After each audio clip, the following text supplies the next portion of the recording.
showing up, and there's a lot of nothing going on. And we're not doing anything. And obviously you aren't either. And that's why we're both here now. That's how we arrived at the same spot at the same time together. And we're going to do this together. And sometimes you do things together while you're apart. And this is what we're doing right now. That's the purpose. This is Dumb Intelligence. We're going to give you more than just intelligence or dumbness. We're going to give you something above that, not in the middle, above it. And we're all together going to rise like a really good yeast together, above dumb and intelligence. We're going to rise above it together, doing nothing. Yeah. Yes. That was solid introduction. Now, you might see I have some swag. And yes. I haven't worn this on the show before. But I do have, this is the 2016 Sultan High School swag. And was I the assistant running backs coach? Yes. Have I ever played tackle football as a running back? No. Did I know how to do the wing tee and teach it? No. But I was also planning on coaching there for more than just one season. So, but I did keep the hat. And I did learn a lot. And high school football as an assistant or head coach or booster, a cheerleader, I would imagine, is difficult. As a player is probably pretty tough too. But and then this is the 2020 last year's Gary Procash Plumbing and Fire Sprinkler swag. I'll give you one of these hitters right here. Oh, can you see it? Oh, yeah, I see it. There we go. Yep. You know, I have that exact same shirt. Do you really? Yeah, you sent me one when you mailed me back my dog chain. Oh, yeah, that's right. What size did you get? I think an XL. Oh, that's a little big, huh? Yeah, it's a little, it's a nighttime shirt. Okay. Or sometimes I wear it when I do bike rides because of the yellow arms. I really stand out because I'll go on like early morning bike ride. Okay, it's like dark out, but I want to be seen. So I'll wear a good yellow. There we go. That's a lot better. I totally forgot I did that, but I do remember having to mail a package. And I was like, man, how inconvenient is this? Yeah. Mailing a package is the worst because you never know. I didn't even know that got to you. Yeah, I got it.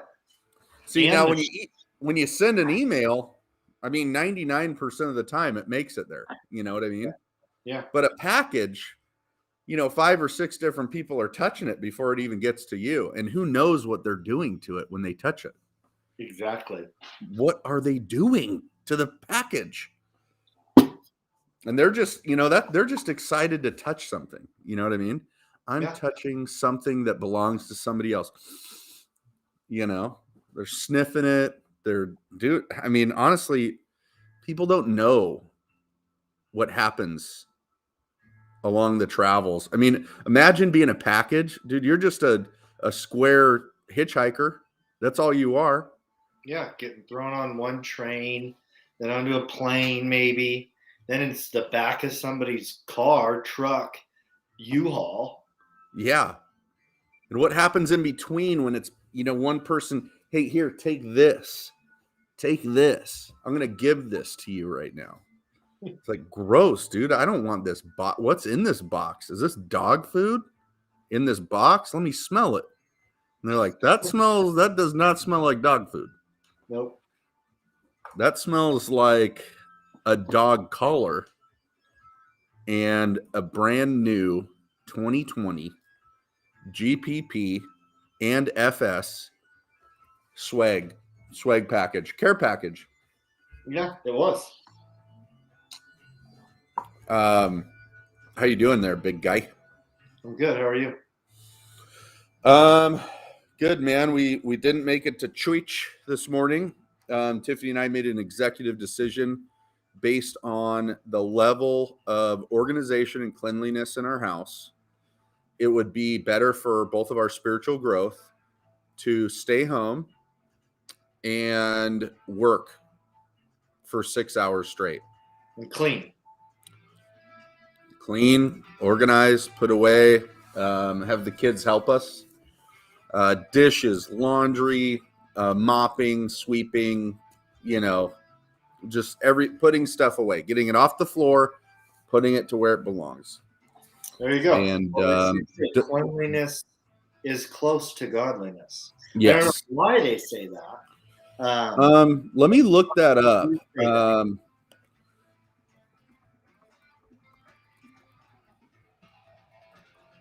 Just excuse me.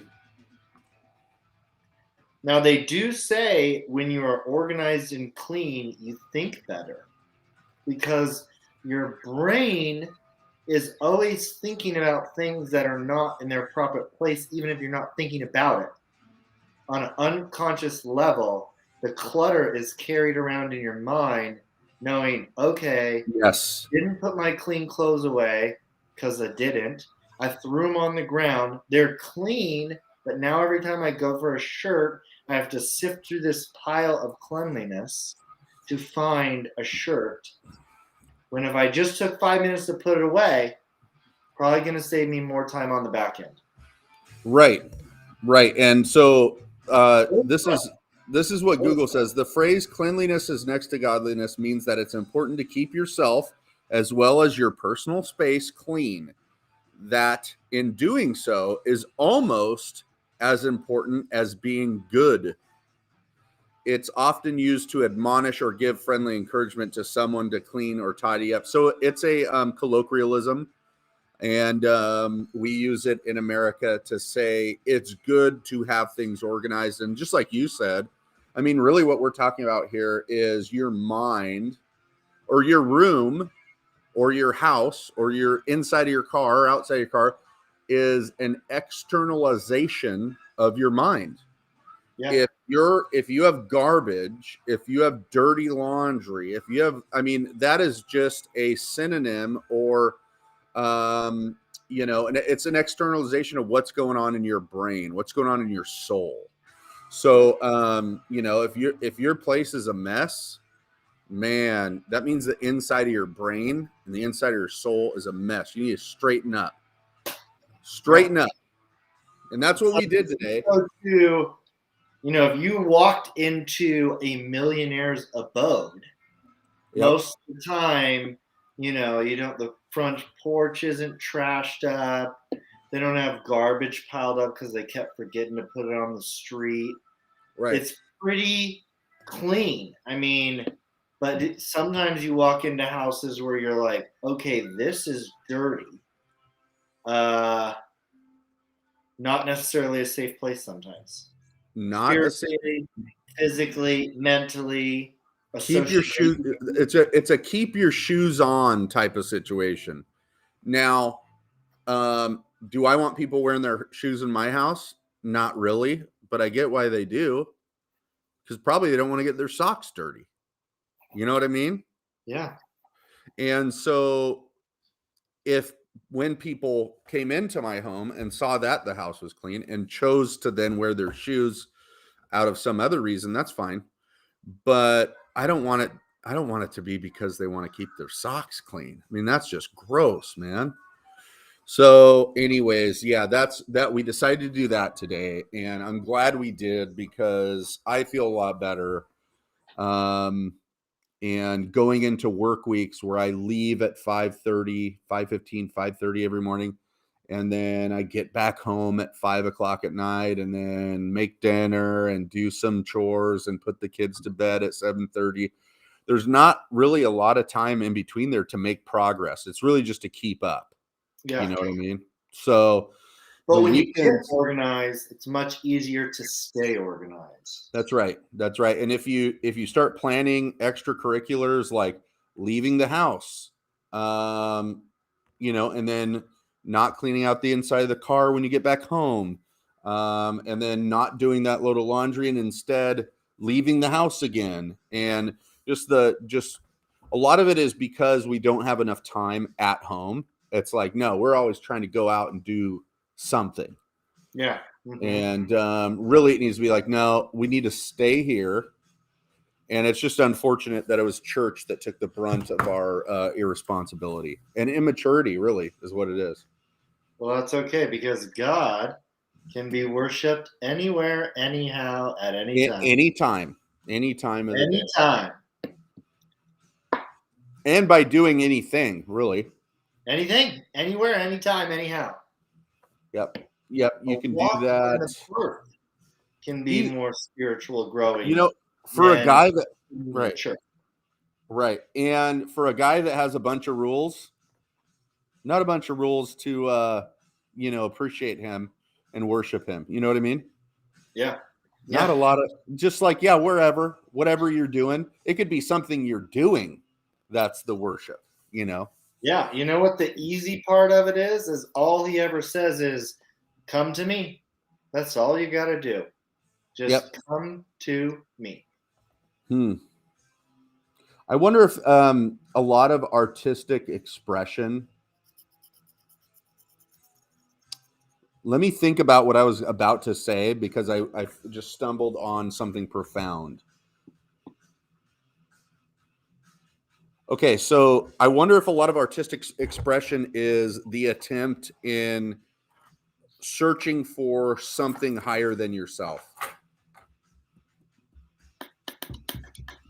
You know what I mean? What do you mean? I mean, like any artistic expression, painting, writing, music, spoken word.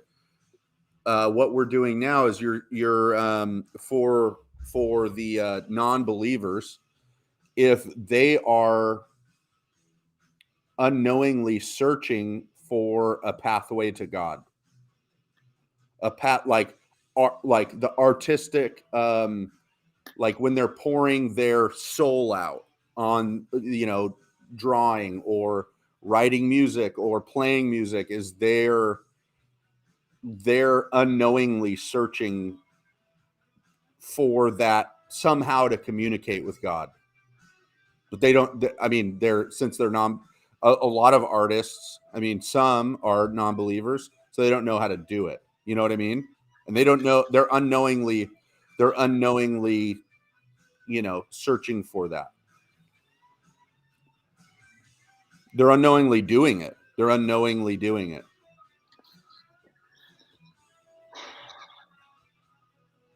Does that make sense or no? It does. It's just like so deep. I don't even know how to respond. I know. I had to think about that for a little bit because a lot of times I think, there are people out there that are really connected with things that I don't understand how they do it. I don't understand their talent. And they put so much effort into it. And I've seen them do this, and I've seen the practicing, and I've seen the struggling. And I think that a lot of people have this yearning for what's the word? Something bigger than themselves, something transcendent, something that transcends themselves. And like artists like Shakespeare, or artists like what's another good one? Where people watch it or hear it or see it and are just like absolutely amazed. And everybody is absolutely amazed. It's not like, oh, just this one group of people find this one painting incredible. It's like some of Van Gogh's work.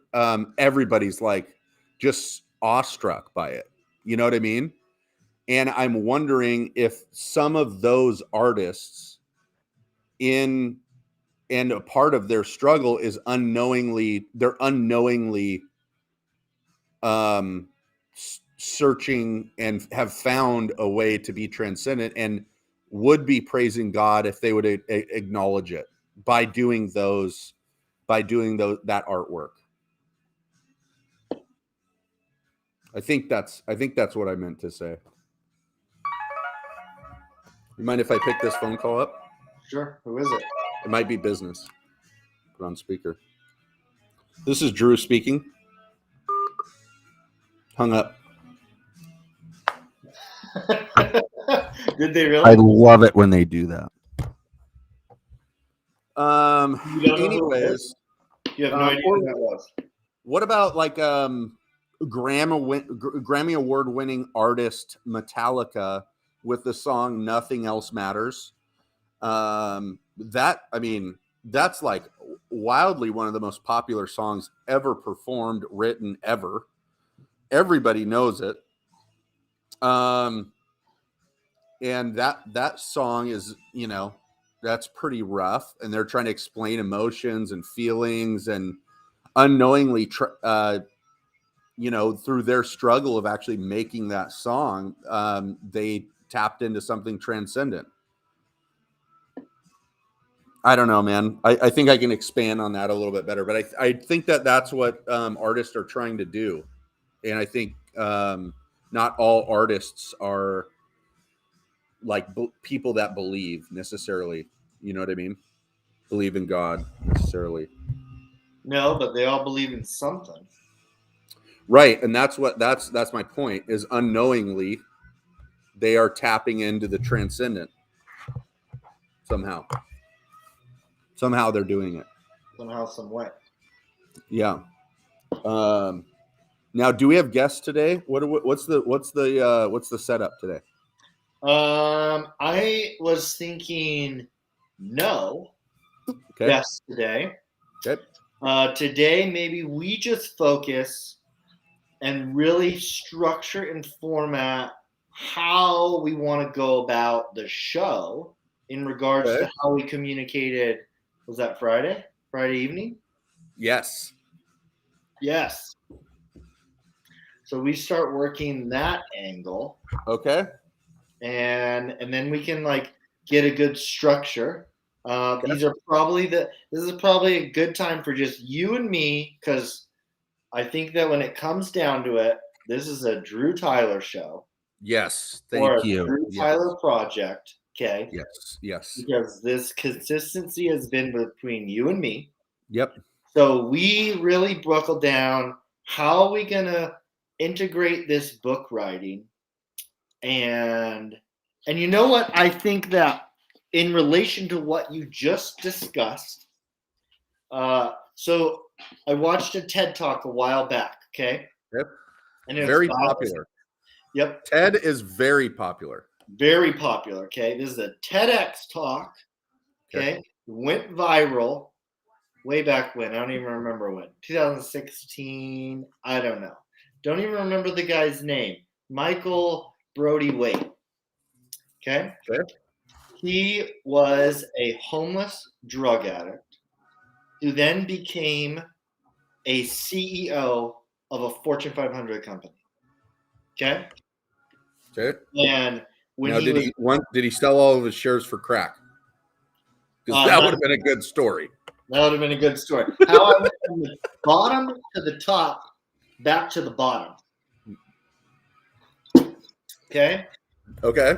And so when he was coming out of recovery, he was all nervous about his approach to getting a job, right? Because it's like, obviously, he's been living on the street for 8 years, been just basically doing drugs, okay, been homeless, has no job history, okay, doesn't have a resume to put out there, but he's searching for a job, okay? So he gets a job interview scheduled.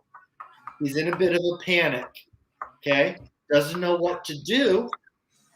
And so he goes to his recovery coach before the interview, and he's like, hey, I got this interview. They're going to ask me these questions. I don't know what to tell them. Right. His recovery coach gives him one piece of advice. He says, surrender the outcome. Just be blunt, be honest. And surrender the outcome, okay? Don't expect anything. Just tell the truth and surrender the outcome, okay? So then he eventually, through recovery, lives by these 3 principles, okay? And these 3 principles are: 1, be authentic to who you are. Okay. Live your true self. Don't worry about other people's opinions or even your opinion of yourself. Just be authentic. Okay. Number 2, surrender the outcome. Don't worry about the success or the money or just don't even worry about that stuff. Right. And number 3, do the hard work that you know you need to do. Okay. Mm, So that's the hardest. That's the hardest one, man. Honestly, do the work.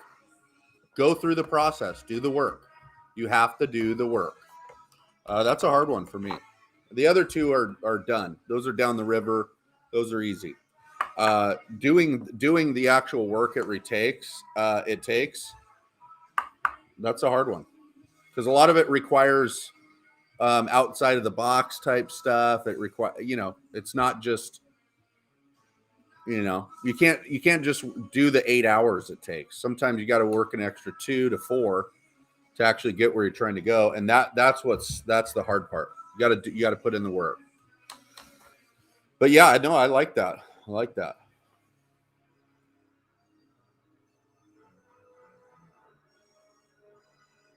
And it looks like Tyler is frozen here, and I'm just going to go over and take over the show. So Tyler was talking about a TED Talk that recently he watched, and he's talking about that, and there's a bunch of good stuff there. But really, what we're trying to do here is just really nail down what we're trying to do for the show, and really what it was originally is we were going to get online and we were going to write a book together, and we have about 10 chapters of a rough outline of each chapter, story arc and that type thing. And right now we haven't been doing that. So I'm curious to hear what Tyler has to say about what we're going to do coming up, because I'm pretty flexible. I can do whatever, but man, Tyler brought up, 3 good points is be yourself, surrender the outcome, and you got to do the work. You got to put in the time, and neither Tyler or I have been putting in the time, and so that's what's up right now. So anyways, I'm wondering if Tyler's okay. This would be a good time to talk about Lucid, a car company, and we're going to play this video right here, and see if we can get this on here. And here we go. Oh, I can't add it. Edit name, remove source. Okay. Well, I can't add it because I'm not the leader of the deal. So Tyler's out. His freaking internet's down. I don't know what's going on here. Hopefully we won't have to start the live stream over again because, oh yeah, that's the bald spot rolling in there. I cut my hair tonight. Do something really cool. Well, you're watching Dumb Intelligence, and this is the dumb part of the show when it's just me on here. So I'm going to do this. I'm going to call Tyler. Actually, I'm going to get a beer, come back, call Tyler, see you in a second.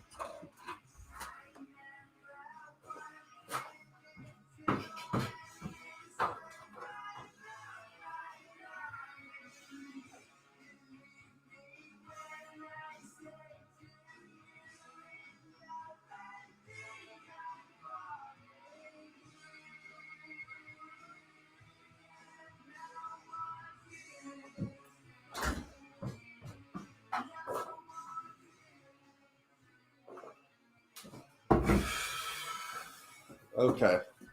Well, sorry for the dead air, but that's what happens. Oh, that's what I wanted to do.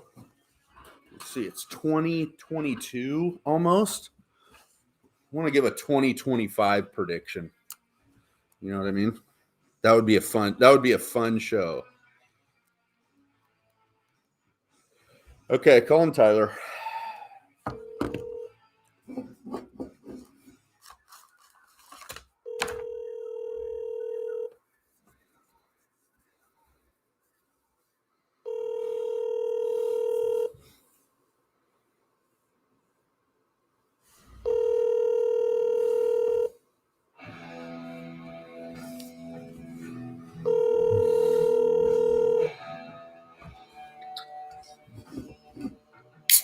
Your call has been forwarded to an automated voice messaging system.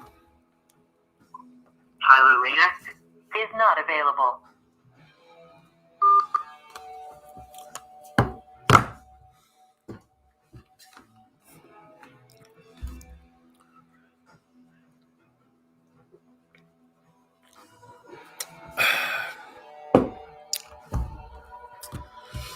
Oh, well, before Tyler got on, I was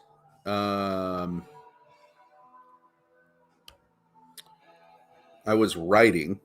I was writing quietly out in my studio here. And now I want to go back to that since he's not here. I'm wondering how many minutes I should give him.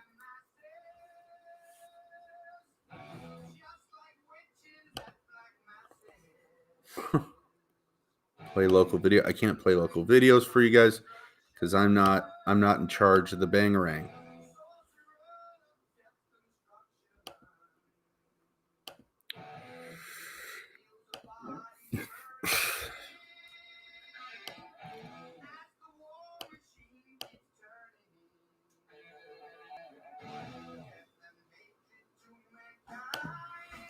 Oh, green screen.